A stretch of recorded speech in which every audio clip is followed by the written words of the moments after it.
Good description, bro. Yeah, Good it's the description. best. We're on. All right, we're on. What's up, guys? Welcome back. Coach Darrell, castironworkouts.com. Got a friend today. Hello, friend. Hey, how you doing? I'm good. I got... Yep. You. Don't look behind you, stupid. Got Mike over there with his big-ass hair. Yep. Okay. Well, no, we brought Izy on today. Izy's going to hang out with us today, and I'll let him introduce himself here in just a second. I've known Izy we were trying to figure it out, probably about 26, 27 years, unfortunately. Yeah. Yeah, no, I've been hanging out for a while now. So, who are you? Give us a little story. Well, I'm Izy Mlay, born and raised in the Bay, Fremont to be exact. I thought you were going to keep rhyming. I was like, that would be way cooler if you just kept rhyming. Go, okay, yeah. Sit down the bay and eat some hay. Known him for a very long time. I was a competitive gymnast, about 15, 16 years. Turned coach. I've been coaching for about... You're old? As long as I Yeah, I was going to say you're old, I so... just hit 24, 25 years. Yikes. Yikes. Holy crap. Yeah. That just means you're old, bro. It does. Not me, like, but when you. you throw numbers in, like, it makes you realize. We were doing that.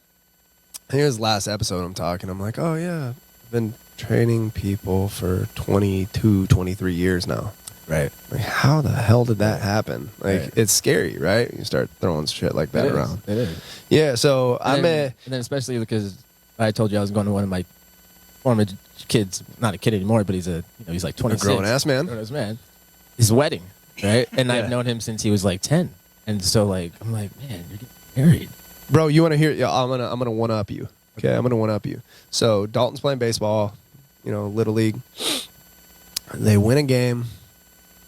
Coach goes, I'm buying everybody ices, right? Go to the snack shack. So they run over there to get their ices. Dalton's standing in line. He's wearing his jersey. It says Lutz on the back. Dude behind him goes, hey, is your dad Darrell Lutz? He goes, yeah. He goes, oh, yeah, he coached me. That kid's, this man is in line with his two kids who just played a game. Oh, my goodness. I was like, fuck. Yes. Love running into those. Yeah, yeah. Like, my kid is playing against his kids. I'm like, oh, my God. You're like a grandpa coach. Shut up. Shut up, Graybeard. Stop pointing at me, Graybeard. Knock it off. Grandpa coach. Graybeard over here. So we're just gonna ignore him for the rest of the time that you're on ASK. I don't even like this guy. Right. But it's little things like that because time passes and you don't realize how long you've been doing something, right? And like something like that'll pop up. Or, Yeah. Like this year I had two, kids that are going off to college, and I didn't realize how long I've known them because I see them like every day, like for so many years, and then they're not doing like gymnastics as far as going to college or just going away to school. But I've had both of them since they're 6 or 7. Right. Like they both just turned 18. You're men. Yeah, they're men, right? Yeah. But like, Yeah. I didn't know I had you that long, Right. and like it's like one of my kids, my own kids, is leaving. Right. So there's it's set yesterday. It set in like one of the last guys was leaving and walking out. We're talking, gave him a hug, and then I was like, and then he's like, yeah, you've had me since I was like 7. I was like, oh my Holy God. shit. And then it just hit me. I was like, man. Yeah. So Is that just starting to happen? Like, no, I've had, I don't know.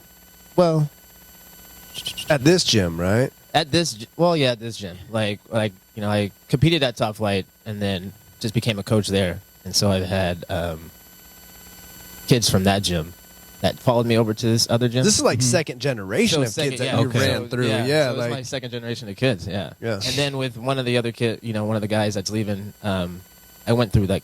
I didn't say I went through that whole family, but I coached his I coached his brothers. This isn't getting weird.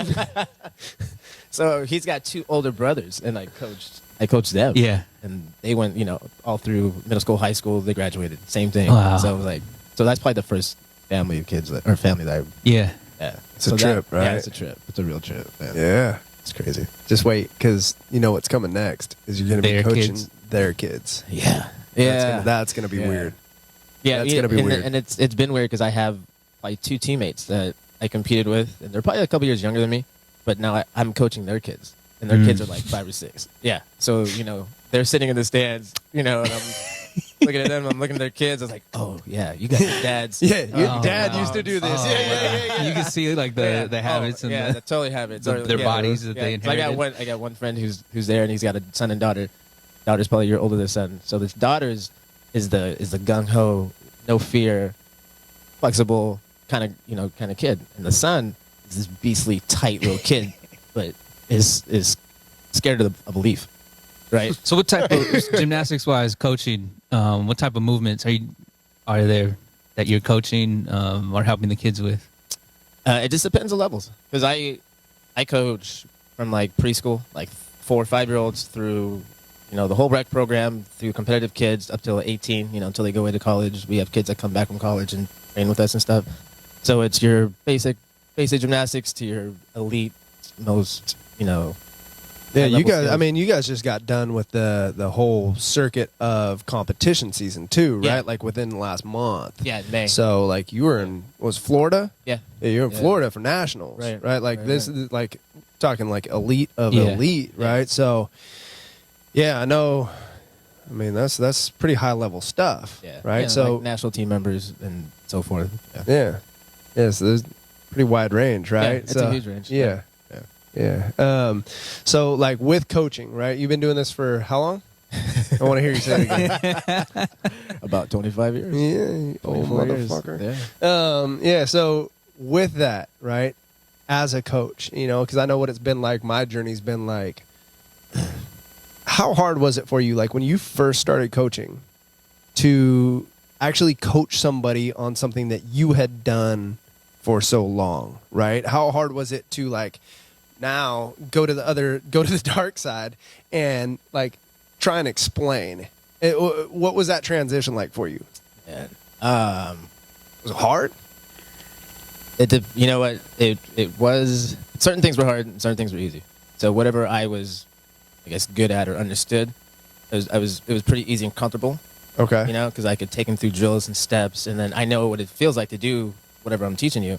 So it was easy. It was easier that aspect. If I kind of sucked at something or wasn't as good as it, I would. That was where it was uncomfortable. Where you were Right, struggled? yeah. Okay. Okay. And then the other side of it is, I guess it would depend on who was coaching. If it was like a newer kid, we didn't have a relation kind of thing, and he was coming in. I think that was easier than like a former teammate or somebody I worked Yeah. out with, because then I'm changing roles, like from being a teammate and being like the buddy and cool. Now I got to step back, And coach. and coach, Yeah. and coach, Yeah. and lead them through something. And it also depended, on the guy. There's some teammates or some people you worked out with, it's easy. You got that connection, and then you could just be like no bullshit with them. Be like, look, fucker, you just got to do this and go, Yeah. kind of thing. And then the other guys just don't really react to that type of coaching. So you got to It's just like levels of communication. linear You gotta- communication is, you got to break down the system for certain people. Yeah. So it's just, Bro, it's the same. everywhere. Dude, it's the same thing. We were just talking about it. It's the same. It's the same thing here at the gym, right? Like you got to put on a different hat for each person that you talk Yeah, to. right. Like in the gym, perfect example. Like the way I coach you in the gym. You're a former athlete. I've known you for years. I walk up and like, hey, stupid, push your knees out, do this, and you do it, right? Right. Right. And you don't take offense to it. Somebody else is going to be like, hey, you know what would work for you? As if you took your knees. We slightly pushed your knees on a little bit. Hey, it'll look great, and you do really. It's like. Yeah. But it's funny how, like, even with kids, right? Because you're dealing with kids, right? For the most part. Right. I mean, you get some kids that are, I call them kids, but they're adults, 18 to 21. Right. Right.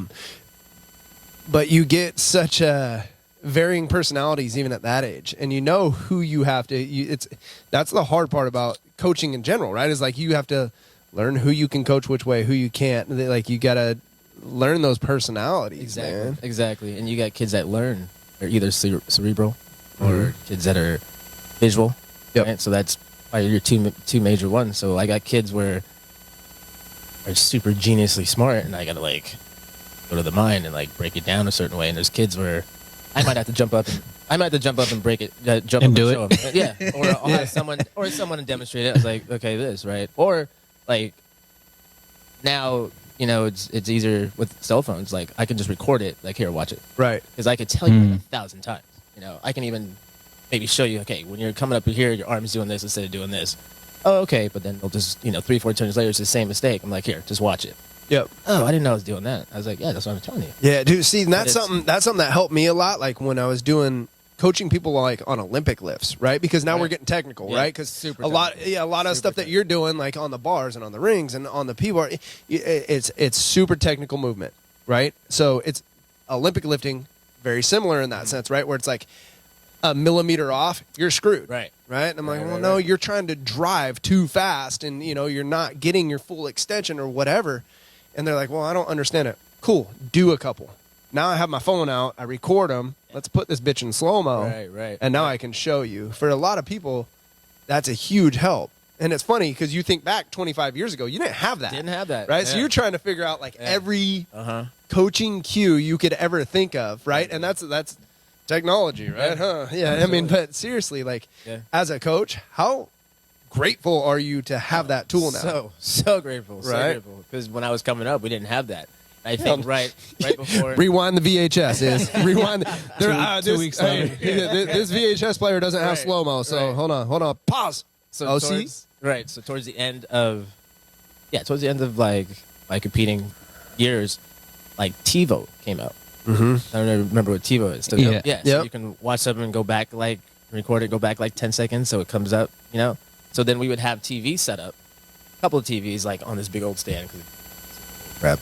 And then you would record your turn, and we'll put on delay for like 10 seconds, whatever it is, and you can walk over, watch it, it'll play Check it out. Yeah, and then you just kind of go. So we had that. We had Yeah. that going. So that was, that was towards like the end of my time. But yeah, now that cell phones and Right, videos, it's everything. instant. So and then kids are learning so much faster, so much quicker, so much faster. We're getting so much more done, just for one little thing. Talked about like the end of your time. Like I know you competed for years, Yeah. right? And you did like a little comeback tour there for a minute too, right? Where you were Yeah. trying to compete again. Yeah.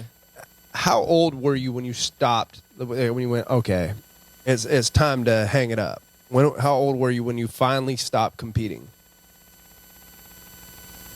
And I was. Make you think a little. Now I hate that. Say like 25, 24, 25. Okay. But it wasn't even it's just one of those things. It wasn't. I didn't actually like call it quits and stop. It was. I took a break. So like maybe the last year I competed. It was supposed to be like my big coming out year kind of thing. It was like Olympic year, like that 2000 year. Had a great season leading up to like championships and everything, and nationals didn't go as well as I wanted it to. And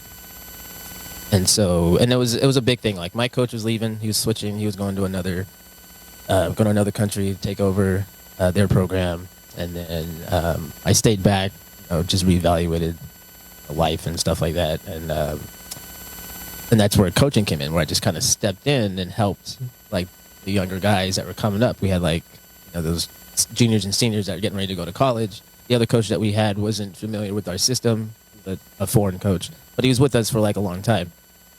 So I was asked from, hey, can you step in for, a year, help him out, so we got, help him with the kids that are getting scholarship, to get scholarships, go to school, the whole thing.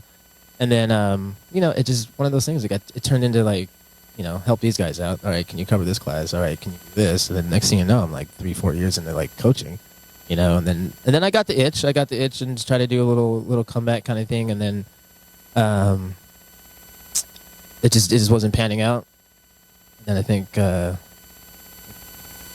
had my kid. I think I had my first kid around then. Yeah. And so, and I still have opportunities. And like for me, like I never reached my peak. I never hit my peak because I was a late bloomer. So like I would, if I kept it with it, in my later 20s, I would have hit my, athletic peak and probably wouldn't have gone, further. But It was like Kevin, right? Because that was Kevin. Kevin was kind of late to the Olympic game, right? Yeah, he was. Yeah. Because how old was Kev when he competed at the Olympics? Because he's younger than us. He's way younger than us. Yeah, right? But maybe 4 or 5 years younger. 5 years younger than us. yeah. So at the last Olympics, he was still in his early 30s, right? Yeah. A guy that Izzy competed with, A teammate. trained with for a while, right? A long time. Yeah. He was in the last Olympics. He's actually in the book. Cool. Kevin. Cool. Yeah. So he he had to be early 30s then. Yeah, I would say late 20s, early 30s. Yeah. So probably 2 Olympics ago. Yeah. 2 Olympic cycles. Was 3? it? 3? I don't know. Yeah, know. it was a while. Yeah. I Probably mean, 3. you're Probably old. 3 Olympic cycles. You're old. I'd like to throw that in there and remind you that Izzy's a little bit older than I am. So, I mean, whatever.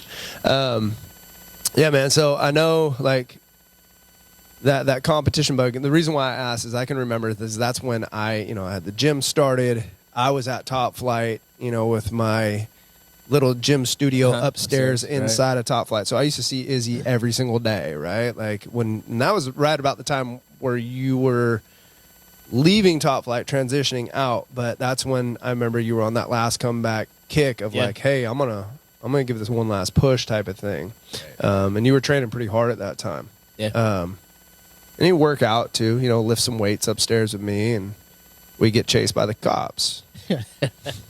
This is that interval story that I was telling you about. So we'll take a quick interval story break right here in the middle of this podcast. So Izzy and I, we'd lift some weights together, right, in my little studio upstairs inside of Top Flight. And, I always liked to do, and I still do, I do all different types of things for cardio, right? And back at that time, like, I hated to run, like, distance. So I do sprint work, right, or a lot of, like, jump rope and whatever. Well, out behind the old gym, there was a big roll-up door, and it had, like, a loading dock, right? So it had a ramp that was probably 15 yards, 15, 20 yards of an incline. So we'd go out to the bottom of this and run sprints up the incline, right? So it's like a little mini hill sprint. You hit the top, it levels out, and you kind of run for 10, 15 yards. So one day, it's like middle of the day when I didn't have clients, Izzy and I are out there doing sprints. So we do the you go, I go. So I would lead, he would follow, kind of give you something to chase, right? He would lead, I would follow. So we're out there probably for 20 minutes or so. Like, we're gassed. Definitely like we're pretty deep. Yeah. We're pretty deep in these intervals, and we're running. And Izzy takes off, and I'm following him, and I'm chasing. And as we hit the top of the ramp, here comes a cop car, like hauling ass down the alley, like where we're at behind the gym. Hits the brake. Female cop hops out, pulls the gun on the hood, tells us to stop. Like, what are you two doing? And like, both of us like can't talk because we're running sprint. We're like just gassed. Like, holy shit! Like, I'm about to get shot for running sprints right now. Right. Like, Couldn't say nothing. no, couldn't talk. She's like, what are you guys doing? We're like, we're working out. Like, just done, dude. Absolutely done. It took her a minute too. Yeah, it took her a minute. She's like all nervous, and we're like, no, we're working out. This is a gymnastics gym. We have it like an actual gym inside. Like, we are working. Dude. And it was like, okay, see you later. Like, That's it. son of a bitch. Bye, guys. Yeah, got it. Sorry, I almost killed you. Like, see ya. Like, I'll put my gun down now. yeah. I jumped in the car and just left. Oh my god. I was still like frozen. I'm like, Yeah. It was one of those, like, I think we're done working out now. Yeah, I'm gonna let's go go inside. inside and drink some water. clean my shorts because that was Yeah. I think I shit my pants a little bit that day. Easily. What city was this? Fremont. Yeah, Fremont. Thank you, Fremont PD, for not Shout out killing us. to Yes, Yeah. She had been a rookie or something. Yeah, for sure, right? For sure. So So that can you imagine how excited she was when she first hit the pedal to the metal? Oh shit! Oh shit! What am I gonna do?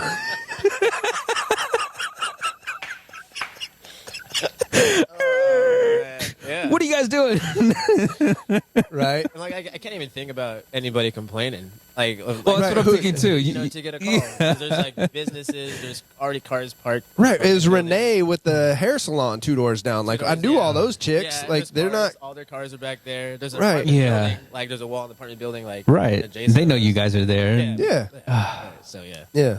I've just been patrolling. That'd be funny. If Yeah. guys- You know, she drove by and was like, oh, what is happening? Got on it. if you guys were like, oh man, we can't bring the weights downstairs. Let's just do some intervals holding this VCR back and forth. What are you guys doing? Yeah, buddy, sure. We didn't have Here, weight- run with this TV. Yeah. we didn't have weight vests back then. We couldn't afford a weight vest. Just grab the TV. Yeah, man. So that was during like your comeback tour time, right? Because I was working out a lot. Yeah.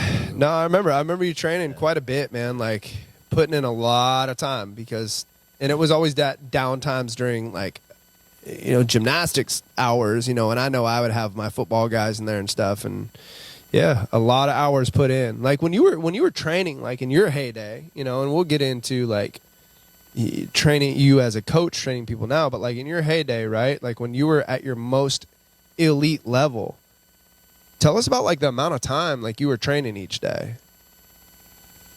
Let's see. It would depend, like the season, like time of year, season wise. Like off season, off season was I had double days, so it depends. Like so I'd have a morning workout. It's like 4 hours. Maybe I'd come back later at night. I'd go to school during the day or go to work. Come back at night for like 2 hours, and that would be like either conditioning or working on like the trampoline, just air sense and tricks and just basics, And then I would, do that Monday through Saturday. So we're in the gym 6 days a week, Yeah. Workouts are 4.5 hours long, and then if I came back for a double day, maybe twice a week, 3 times a week kind of thing. Yeah. Yeah. So it's like 5-6 hours a day. 6 hours a day. Yeah. 6 days a week. It's a job. Wow. And like when you get to like that level, that high level, it's like a part-time job. When you were in your heyday, right? Like you were about $145, $150 competition weight, right? Yeah, I never went over 145. Yeah, so about $145, shredded to the gills, looked super jacked, right? How much food were you eating at that point too? Like you couldn't keep enough calories in. No, right? I couldn't. I was like eating all the time. And, Yeah. like, back then you can get away with. Hell yeah. Whatever. So I during season I'd make sure I was eating right or whatever. But like off season it was like we're just rubbing on whatever. Just trying to keep weight on, right? Keep weight on and just eating a ton.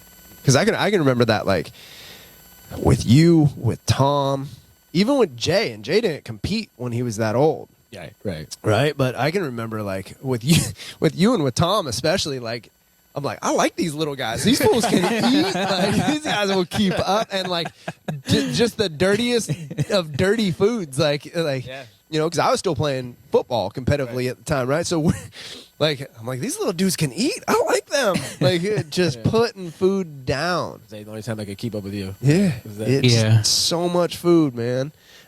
You think about it like from a caloric standpoint, right? Like you're working out for 5 hours, 6 hours, like. It's insane. That's like Neil Maddox, right? You know Neil Maddox, CrossFit Neil out of San Jose. And he was I think he was a former gymnast, right? But talking about like, I saw an article where it was like breaking down CrossFitters and the amount of food that they eat, right? And some of them count macros. Some of them, are, I'm paleo. Some of them are, I do this or that or the other. And they're talking to him. They're like, well, what type of like eating approach do you take? He goes, I kind of count my calories. And they're like, well, what do you mean kind of? Because his workload is so high, or it was so high, like when he was competing at the highest level and he's going to the CrossFit Games every year. And I kind of relate gymnastics to that because those guys are doing, 4, 5, 6 hours worth of training a day. Right. And he goes, usually around 7,000 or 8,000 calories. And then like I kind of just stopped counting after that point. Wait a minute. And this dude, again, like he's, a competitive CrossFitter. So he's like, I want to say Neil's like my height, maybe a little bit taller and like $185, just again, shredded. Right. And the dude's putting down 7,000, 8,000 calories plus a day. right? Like you imagine just what that engine's burning at, Yeah. right? But Right. it's the same thing with you guys. Like like I said, I just remember, like at that younger age, watching you and Tom, competing, whatever, and just being that light body weight, shredded, and just the amount of food, right? And I remember I'm like, dude, I'm impressed. I'm impressed. Eating and burning. Yeah, man. So like from the coaching side of things, right? We still got time. So from the coaching side of things, you're taking kids like through their programming throughout the year, right? Let's talk a little bit of the coaching side. And let's talk about like your older kids, the more elite kids, the more advanced kids. How much, tell us a little bit about like a training cycle through the year. What's it kind of look like? Like start with the off season, right? So competition, that's perfect because competition season just ended for you. Right. So what are you guys doing now and what's it look like for the next year? Because that's what a lot of people don't get, right? Is you're programming on a yearly cycle. Right? So what's that kind of look like? So yeah, like you just said, we just got through nationals in May. So little downtime. So as far as workouts, the hours are the same in the gym. It's not as intense. So we're not doing routines. We're kind of keeping up with sequences. So we kind of like die down. So we're not like stopping as far as routines and like shutting things off, like slowly dying down. Maybe I'll have you do like combinations of sequences just to keep up Strength. Yeah. Skills, drills. Right. Yeah. So now it's skill development. So like Yeah. pretty much this time, May, June through, pretty much through October, November, you're doing a lot of new skills for the next season, right? So there's really no downtime in gymnastics when you're competing. It's like it's a year round, even though you compete from late. Some people compete in December, as early as December, but definitely January season kicks off and it's through May. And then if you got pretty good guys that are on national team, then they hit a couple of big national meets that are a couple months later, June, July, stuff like that. If you have international assignments, those pop up later in the summer or one in the winter kind of thing. But otherwise, with these guys right now, it's just skill development, a lot of strength, a lot of rehab, whatever injuries or nicks you had, fixing that, getting that stronger. And then it starts ramping back up, combinations, routines, putting new stuff together like September, October. Then you're looking at, okay, what meets are we doing? Like season comes around, so November, December, you're starting right back up to routines, getting in routine shape. And then season picks back up in January. And it always seems like it's so far away when you think, when it's summertime and it's like September, but then when January hits, then you're like, oh, season's here, and then all of a sudden we have state championships in March, and we have you get that feeling. You get that feeling of like, busy. shit, I wish I had another month. Always. Yeah, and it's the same way like coaching football, right? Like when I was coaching football, it was kind of the same thing. It's like you hit season ends November-ish, right? Like maybe November-ish. Like for me as a coach, I do all my wrap-up stuff, and then that first week in January, like we're back to lifting, right? And I'm like, oh, we got so much time. You got so much time. Spring ball's not for 5 months. And then all of a sudden it's like, oh shit, spring ball's here. Yeah. And all of a sudden I'm like, fuck, it's double days. Right. Like what just happened? You know what I mean? Right, like you right, blink right. and it's like, holy crap. Like it just cycles so quick. So quick. So when you guys are doing strength work with your older guys, right? Like from the training side of things, I know, gymnastics is crazy intense on the body, right? You're getting put in positions where it is extremely hard to hold your own body weight, right? And that's where a lot of the resistance comes from. But on top of that, what else are you guys doing to develop strength for your skills? So we're doing a lot of band work. Okay. We started like more and more weight training has been introduced into like gymnastics conditioning, and before it was like starting to be accepted more, right? Yeah, way more accepted. And before it was like worried about being heavy and bulky, and like as years has gone on, you understood how to program and how to put that into your strength and conditioning. So that's been more accepted. So we've slowly been doing that, introducing that to those guys, and it's been like really specific things, not anything like wild. So a little bit of Olympic lifting, because that comes, those movements, that quick explosive explosive stuff is exactly what we need in gymnastics. So what, you know what though, man, and honestly, it's what you need in every sport. Yeah. Right. And I'll use you guys have heard me say this. I know I've probably said it on the podcast, the Greg Glassman quote of all good things in life start with violent hip extension.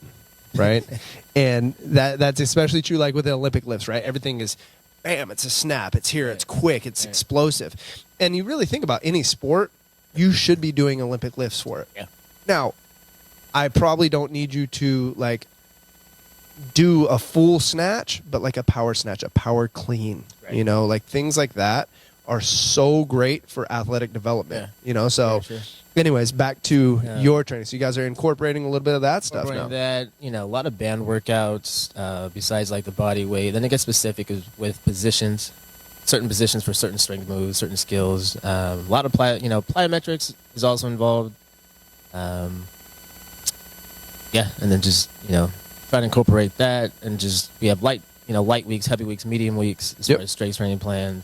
And then you just kind of got to watch everybody tailor their, you got to tailor the individual. You got a lot of guys that are leg strong, leg heavy, weak upper body. Opposites. You have guys that are, have huge range of motion, so you got to incorporate like flexibility, little stretches here and there between sets, or they got to spend more time at the end. Certain, whether it's stretching out your hamstrings, your back, your shoulders, and you got to keep them balanced.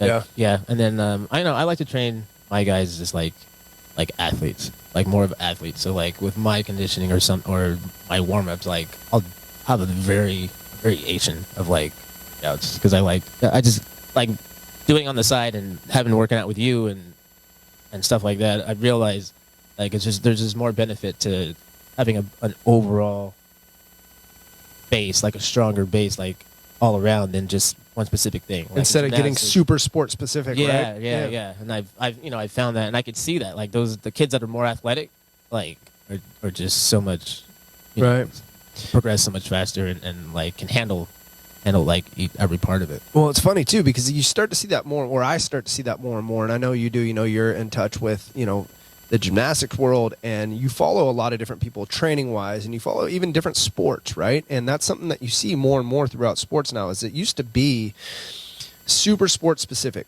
for training, right? Like for gymnastics, or even like for football. Like I look at football now, and these guys are training very holistically, right? And they're training the entire body, and they're starting to realize like, oh shit, like as a football player, it benefits me to not just press all the time, but to pull and to, I'm working explosiveness, I'm working flexibility, I'm working, more core strength, I'm working on all these different avenues of training. Now, are there still bigger things that you do that are going to be sport specific? Yeah, for sure, right? And things that are going to benefit you more as a gymnast or a football player. But I think a lot of people are looking at that approach now, like within training and within sports, of like, hey, maybe I do need to expand my thought and train the whole body a little bit. Yeah, that balance. You need that balance. Hell yeah. You need that balance. Yeah. And then even just later in life, like these guys, who were always so specific with certain things, now are just like, this part's aching, this part hurts. They're hurt. Yeah, they're hurt. Other guys that are that I kept balanced, or just don't have those problems. Well, you look at yourself, like as an individual, right? As Izy, as a person, right? You look at yourself, and the way that you trained is probably a little different than the way a lot of gymnasts that are our age trained, right? Coming up, because you always kind of took that approach, right? Of like, whether you knew it or not, you were lifting, right? When a lot of gymnasts weren't lifting, you were working on a little bit more of a balanced approach to training, right? And I see you move every day because you come to the gym, right? And you can still run, you can still jump, you can still lift heavy, right? You're still, your body moves well in every direction. Right. How many guys that you competed with against over the years that did get super sport specific, didn't take that balanced approach to training? How many of them are just beat to shit now? Oh my gosh, man, just. Right, because I think about like with football guys, like the guys who didn't, and I got stuck in that rut for a while. And when I was hurting the most is like I was training like a dick, You know what I mean? Right, Like I wasn't taking a balanced approach to it, right? Right. But like with the guys that you Yeah. competed against or competed with, how many of those guys are beat up? Oh, eight out of 10 guys. Like, just yeah. It's a lot of guys. I can't even tell you how many guys. Right. Yeah, it's a trip, I right? know. And then I don't know. Like I've always been more, I guess, an athlete. 'Cause, like I like all sports, and I was able to do all sports. So me just able to like take a break and go play football with some guys, or shoot some hoops, go play basketball, or And then I had a teammate who we were just hitting high school age. He came from another gym. And he was a scrawny little guy, like really super talented, kind of weak, really flexible. And like, so his first year he came with us, like he was, back of the pack kind of thing. Then that next year he got into some strength program training, right? And it was just all like Olympic lifting, powerlifting stuff. And then he actually invited me with him to come do it. So that was my first insight on like Olympic lifting and weight training outside. So I was like, okay. So I went and did it with him because we were both weak. Like I was like a late developer, so I was weaker, like muscle wise. So I did that with him for one summer, and it was like Olympic lifting, like all kinds of variations of stuff. Then that next year, you could see that all developed and kicked in. And then when that next summer came around, I didn't do it with him that next summer. I think I couldn't afford it. Couldn't do it with him. He did it. And then that year came around, and he killed all of us. He was the most explosive, the fastest. He wasn't big. He never got overly big. But his quickness, speed, he was able to handle, like, the workouts more than we were, right? Like, because, like, it's a... Body gets used to it. Yeah. Body gets used to it. We were beat up, right? And when you first did the summer that you did it, when you came back and started working out, or maybe you probably worked out all throughout, but did you feel your body just, oh, my God, I could do these things a little better, or you couldn't really notice it? That first summer, I didn't really notice it. I was more tore down and tired, Okay. So like I'd go with him in the morning. New movements. Yeah. Right. I'd go with him in the morning, and like we'd go weight train or whatever, and then we didn't have practice till later that day, or depending on the schedule, we'd go from weight training and go right to practice. Good. So I was like done, right? Thrashed, yeah. Thrash. So I didn't really feel it. But then by that next time around, I would mess around with stuff, but he went. And then and he just took off. Oh, he took off. He was like he was our top guy. Came out of nowhere, our top guy, ended up being like the #1 gymnast in the country. Wow. Getting a full ride to Stanford. Like the whole thing out of nowhere. Like, and it was all that, because otherwise we're on the same level. Yeah. Yeah. So that's the first time I had seen it, and I was like, okay. And you know what's funny, man, is you see like with that, or I see with that, and it's just like kids who I've trained over the years, right? And I'll pat myself on the back for a second, as most of the kids who I've trained over the years have gone on. I'm just talking training within the gym. I'm not talking kids that I actually coached for football, but kids that I've trained within the gym, almost every single one of them has gone on to play and get a scholarship at some point. It could even be at a small school, right?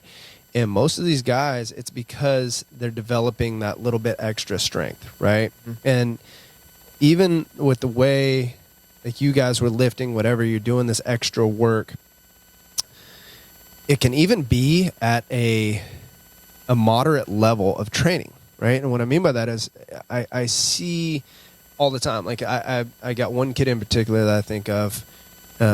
He was like a freaking pit bull in training, right? And what I mean by that is he just wanted to go 100 miles an hour. And he was that kid that I had to constantly keep the leash on, right? Like, okay, I got to hold you back. Got to hold you back. Got to hold you back. But developing those skills, right? And letting him get that base of strength and developing those Olympic skills like that I'm teaching kids in here, or just some base strength stuff. Because I know they're going to do dumb shit when they go with their high school buddies, or, with their JUCO buddies, or wherever they're at. Because they're going to have the super ego, I want to put more weight on the bar. So if I can keep that dialed in around me and have that be a majority of the mindset, and then when they're ready, you let that leash off, those guys are going to be animals, just like dude that you're talking about, right? And it's funny how like that little bit will go such a long way in the development of an athlete, right? And like you're saying, you're beat up, you're sore, and teaching those kids new movement patterns, whatever, that shit transfers to so many different things and so many different sports when you're teaching them that. Yeah. It's pretty cool, man. No, it does. It does. And then even now that I've done it, the Olympic stuff with you, like what we did a couple years ago, there was a period of time when I was like feeling like ridiculously good. Yeah. Right? Like body wise. And I was Yeah. going to the gym and I was like doing stuff that I haven't done in so long. Just because I felt so good. I was so much stronger, like overall strength. So like holds on rings, like strength hold and stuff. I was just popping up and doing them. Like, oh, like what the hell is this from? Yeah. Like seriously, That's cool. Yeah. And I'd be messing around on trampoline. And I'm able like to throw tricks, like, and just it would snap in and snap out. Just that movement, and then the flexibility side of weight training and stuff. Like it's, I've got my son is like super tight. So I've done For real. so I've done little things with him and like incorporated, and he's slowly starting to like, get that flexibility, that range of motion back, And open up. Open up in certain areas, right? So yeah, there's so many benefits to like weight training, Olympic lifting, and if it's keep it specific to your sport or whatever it is, but even later in life, like it's so beneficial. Yeah, how can you not like still be active? Try to be active. Right. Well, and it's funny, man. I mean, come on. Let's you think about former athletes, right? And guys who were, and I think for a lot of us, you always have that competitive nature, right? And it doesn't even have to be competitive, but you have that, like, I want to push myself.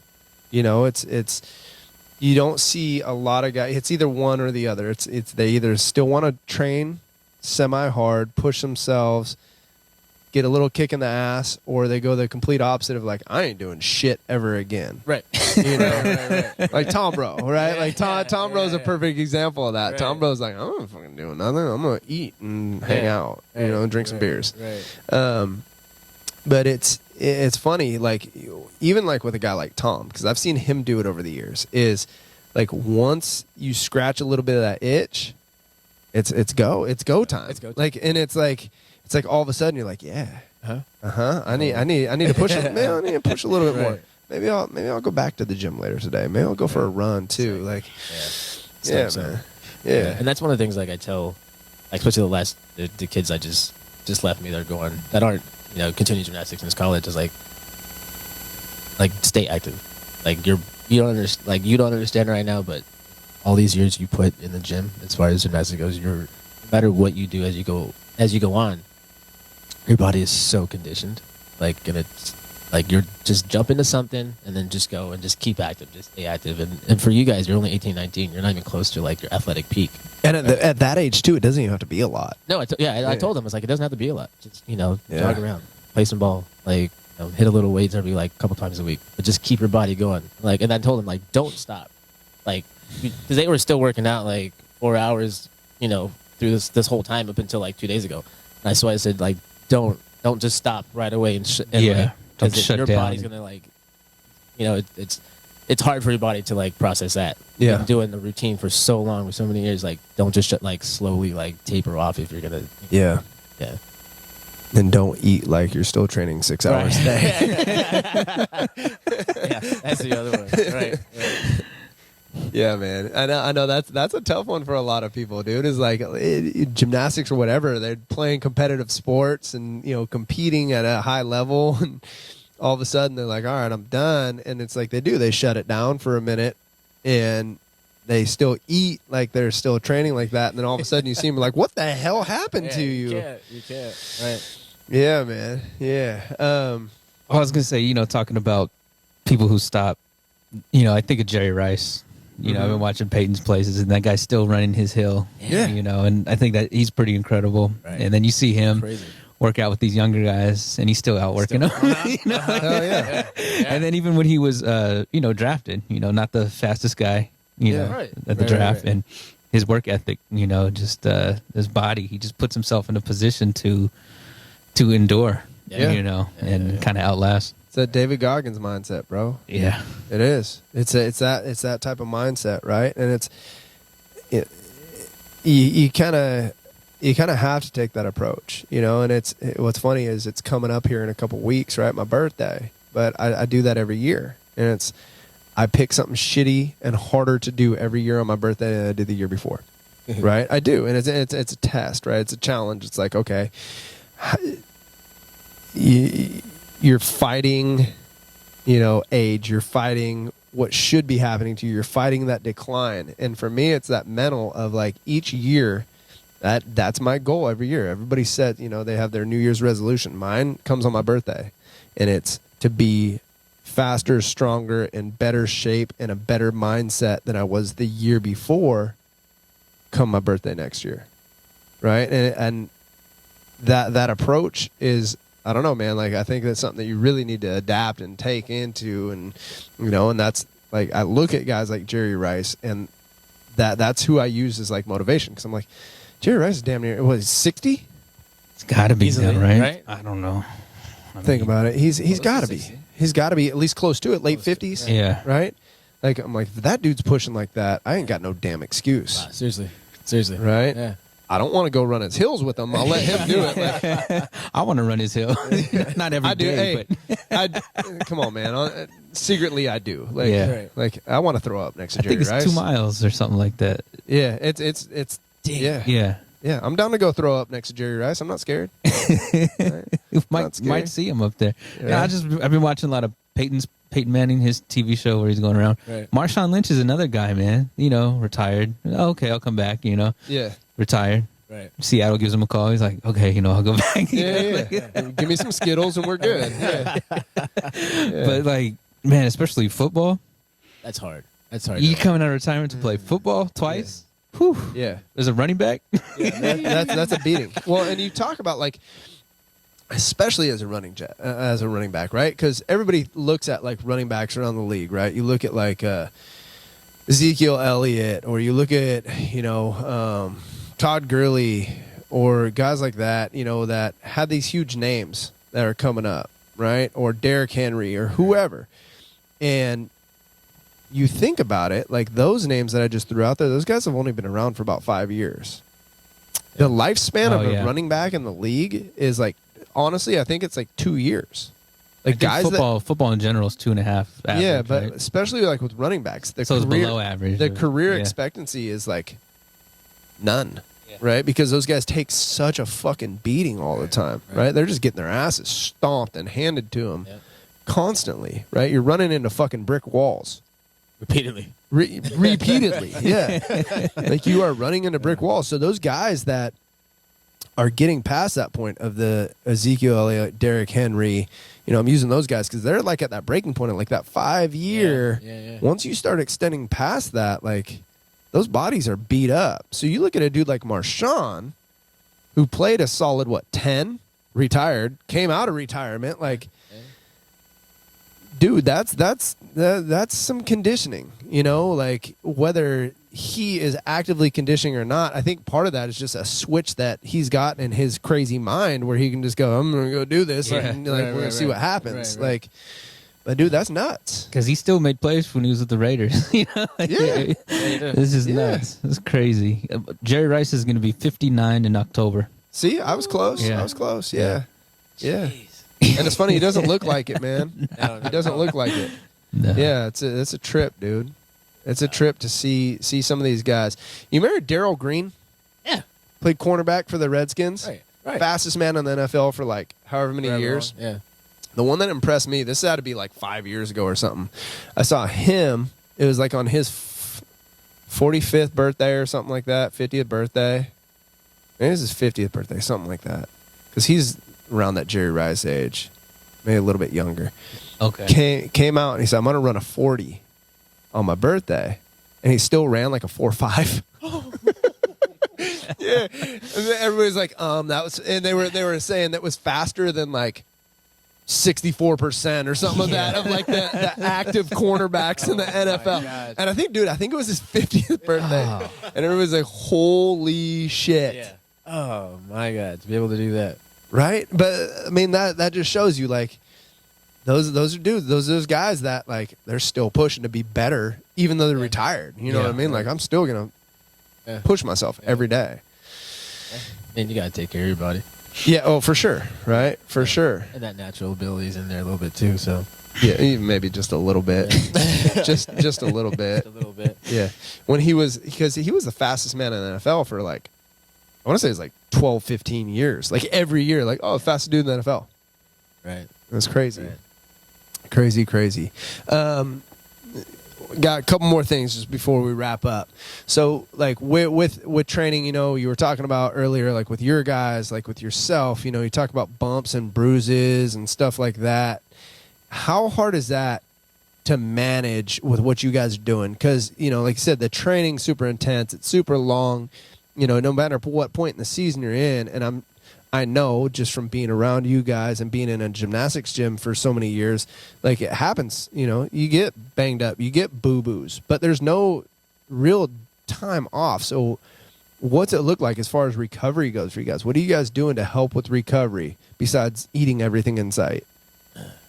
Like when injured, or just like say pre-injury, like without being injured, and even with having some boo-boos. Well, you do everything you can to not get injured. So then you're going through, and it starts with like your warm-ups. You know, you got prehab exercises that you do, you know, for your joints and legs to work, you know, as you get warmed up before you start stretching. And then that's got to be like a religious everyday thing that my guys do. So there's like routines that I have them do. Younger kids, older guys, they all have their things, you know, and then depending on the kid, some kids have specific things, stuff that they have weaker areas in.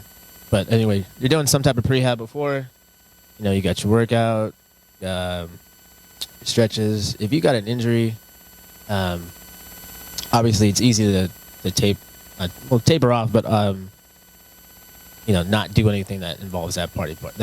And with gymnastics, there's so many things. So I got kids that, oh, I hurt my arm. I was like, cool, you're still coming to practice. I got core and legs. I do. Seriously, I got, you know, Yeah. they'll try to like You skip can out. squat, motherfucker. You're like, I got a menu over here. Things to do. Right. Yeah, I do. Well, hey, yeah, because Come on, man. You walk in here at the gym every day and somebody's like, oh, my arm hurts. I'm like, cool. Guess who's squatting today, bitches? You know? Right. Oh, seriously. So, yeah, there's so many different things. And, like, whether it's flexibility, you know, if it's an upper body part, okay, I'll do some type of core conditioning. You're doing some type of leg thing. Then you're hanging out on tramp. Like, your air sense, like, there's never too much time, like, on trampoline, just developing that air sense, that skill development. Do that on there. And, okay, your practice ends in 3 hours. You're here for an hour and a half. So I'm going to kill you for that hour and a half, right? And you're still coming in, and it's an hour and a half of where you don't want to be here kind of thing. Yeah. You know, and then and during season, if they're hurt, like, I still have them come in. Like, I've had kids with a cast or whatever it is. You're still coming in because, one, you don't want to get out of, especially, you know, when you're in season, you don't want to get out of that mind frame of not being in the gym, right? And so, you know, say you're out for 2 weeks or whatever it is, and it's mid-season, you're trying to come back. If you're out for 2 weeks, like, not in the gym for 2 weeks, even if you're not doing anything, like, you're switching off, right? Yeah. You're not in that You're headed in a competitive whole game. different No. direction. So you come back in, and it's almost like starting over. You got all these guys that are, you know, getting ready for meets and routine shape, this and that, and then you're just, you know, trickling in. So your mindset is not the same as it was. So I always encourage the kids, still come in. Come in, you're going to stretch, you know, hang out with your teammates, encourage them, help them through their routines, do whatever you got to do. You're still doing your conditioning on the side to make sure you're ready to go. So, you know, the rest of your body, like, you know, the kid's got a fractured foot and he's in a cast. Okay, we're still going to stretch. You got enough upper body stuff I got you to do. I'm going to, you know, you're going to do the conditioning, the flexibility, do everything you got to do. You're going to mentally go through routines while you're hanging out with everybody. They're doing routines. You're going to go through it in your head. So when you get out of that boot, that cast, you're just doing whatever rehab you need to do to get you back. And then they always come back so much faster. They'll come back and they're ready to go. So I've had kids, you know, break something in the beginning of the season. And, you know, so they're out 6 weeks or whatever. You got another 3-4 weeks of rehab and slowly getting back. And then they're ready to go by states. Right back in. Yeah, but, you know, state championships, they're good to go because they did the mental conditioning, the mental work. Well, dude, there's so much to that, right? Like, I think that's something that's overlooked quite a bit, and not as much these days, right? Because everybody, I think, these days is taking, not everybody, but a lot of people are taking every avenue possible to become a better athlete or to help their athletes. But that visualization part of things is huge, you know, and it's something that, it's funny because my football coach, when I was in high school, Coach I, he would And I took this paid from him. He would hand draw scouting reports of, you know, the other team's plays or other team's defense of what we were going to see that upcoming week, right? So you would get a scouting report on Monday morning. You'd go in, pick up your scouting report, and it'd have all the plays, right, that they were going to run against you. And you look at it, and you'd watch game film. What I would do with that, and this is something that he always said, is visualize yourself in that position as each play is coming at you. Close your eyes and sit there and just visualize yourself, okay, not like looking at yourself, but visualize yourself like actually on the field and being able to see all the surroundings right now. If I'm playing strong safety and they run this 28-buck sweep, okay, I'm going to step fill here. Here comes pulling guard. I'm going to take that on, or whatever it is. Right. And put yourself in position in each one of those plays, right? And it's the same thing like for you guys going through routines and how you're going to pull and push and do this and that and the other. There's so much to that. And it builds so much mental confidence, right? And it's just another way of getting reps that I think, like I said, more and more sports, more and more people realize that now. Right. But I still think it's something that's undervalued. Oh, easily. Yeah. You know, definitely. I agree with you with that one. Yeah. Yeah, and I've seen that have a huge effect on like so many gymnasts, so many guys like were out or whatever it is, you know, and then, you know, when I guess you're younger, you don't think it's like a cool thing to do or whatever because it looks funny. Someone's standing there with their eyes closed and they're just going through something, or you know, like, you know, most of our guys, they're like their body's going through the movement, like through the movement, so they look funny. They're standing there and they're like.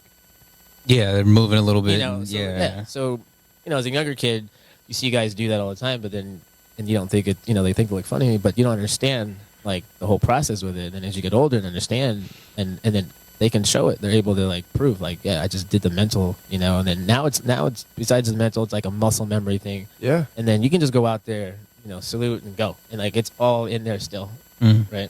So, yeah, mental visualization is huge. It's huge. When I was competing, like Olympic lifting, I would do that with my Olympics. Yeah. You know, I'd close my eyes and I'd just visualize, but it was the same thing. Like if you watch me, I'm standing, you know, or even seated, and you'll see me shrugging, right, like tensing, snapping, tensing up or whatever. And I can remember the first couple times doing that in the gym, and it might have been Jay Reynosa that I was training with, and he's like, "What the fuck are you doing?" I'm like, fucking going through the rep in my head, and he's like, "Oh, okay." And he gets it, being a former gymnast himself, you know, an athlete, whatever. But it was like, he's like, "What are you doing?" I'm like, I'm fucking going through the rep, like, you know. But it was, man. It was, you know, just taking yourself through that movement, and like I said, I think it's beyond beneficial in so many ways, so many sports, and I don't know. Like I said, I think it's underutilized, and I don't think it's, especially for a sport like football. Like I think it's not talked about enough. Like you know how technical your sport is, right? Very, and so technical. That's something I think it's used a lot. But like for football, that was one of those things that I know not all guys that I played with did that, but I remember our coach telling us that, and I would sit with my eyes closed against a locker. You know, like once I got dressed, and I remember I'd just take myself through every single play because you saw them enough during the week, you know, with that scouting report and film and practice, and just take yourself through the play, and you're walking yourself through it, and I think that it just helps. It is. It just helps. It's that mind-body connection. Yeah. Oh yeah. Right. How much lifting do the kids get to do with you, or is that not a part of now? Yeah. Or is it not in the program at all? Depends on how big of a resource. Hey, depends on how big of a pump Coach Izy wants to get that day. Coach Izy didn't get his biceps in. He's like, "Come on, kids, we're gonna lift." Which way is the gym? It's it's a little bit. I think right now since off season, I got it like 3 times, and it's just small specific things. I'm still introducing stuff. Yeah, and then it's also a time thing. I got to fit, for us, like return on investment, right? Like how much time should you dedicate? That's what's going to benefit them, right? Yeah, and then I got to work it out in my schedule. Like how much am I going to spend on this day? Because they're only, depending what group it is, like they're in 3 days this week. There's other groups in 5 days this week. I'm like, okay, I got a little more room with these guys. I might introduce something in the beginning of practice as far as their warm up. Then the next day, okay, you're going to hit it a little harder. Like obviously different exercises, but Yeah, and then as maybe a month goes by, then okay, every day or every other day, this is your sequence. This is what you're doing after they get comfortable with the boot stuff like that. But yeah, Cool. Yeah, Cool. Injuries, right? So like with the injuries and stuff over the years, like you personally, what was some of the stuff that you had to deal with? you know what, man? I got lucky. I was super blessed. I only had, I had like a bruised tailbone. I like fractured my hand. Had Otherwise, zero to do with gymnastics. It's like I fell out of a window. It was a late night.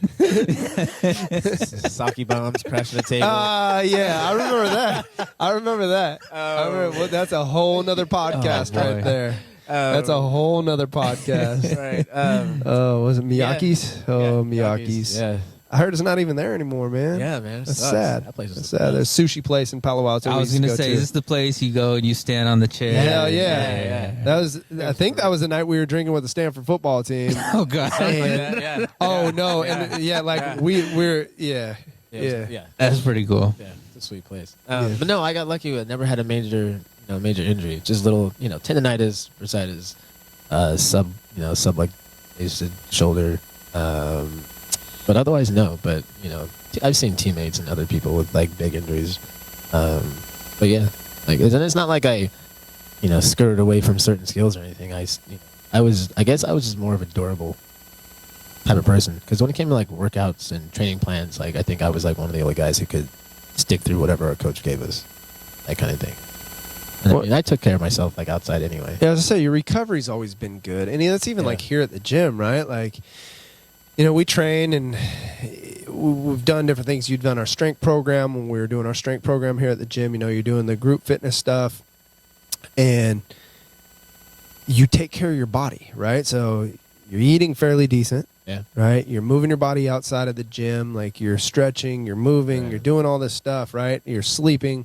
You're doing all these things to help yourself, right? And it's I ask, I walk around and I'm coaching class. Hey, how are you feeling today? What's sore, And for the most part, you're never, like, you feel something if we do something different. Right. But you're not like, oh my God, I can't move. I'm so beat up, whatever, right? Like, that's even like when we had you training pretty hard with our strength program. Like, you would feel the new movements and feel different things, but like you're never just beat to shit. No.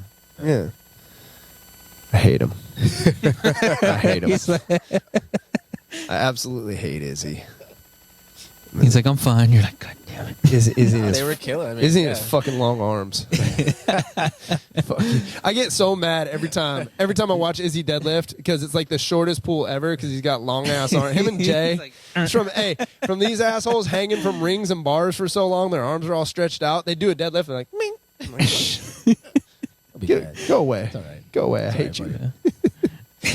I'm like, oh yeah, you want to see me on a bench press? No, I didn't think so. I didn't think so. T-Rex, bitch. How you like that shit? Hey, you got me back. Yeah. That's funny. I just pictured a T-Rex doing a bench press. It's pretty cool. Yeah, it's pretty awesome, huh? Yeah, it's bouncing off its chest. Yeah, hell yeah. Yeah. All right, man. You got anything else that you want to ask Izzy before this gets very unintelligent? No, we better cut it there. Okay. Stop while we're ahead. But that was cool. Sweet. Yeah, man. Yeah, man. Thanks for coming you. on, dude. Thank you. Thanks for Good coming time. on. It's cool. Thanks for hanging out with us. Yeah, man. Cool, guys. Well, thanks for hanging out. Check out the book, Whatever It Takes. It's on Amazon. Check us out on all the social media platforms that Mike is running. If you guys need to get a hold of us or want to ask us anything, you got questions for Izzy, send us a question, a comment, a DM. You can even email us at castironworkouts@gmail.com. Other than that, guys, that's all I got for today. Hopefully you guys are doing well, and we will see you guys next time. Good job, man. Good job. Yes.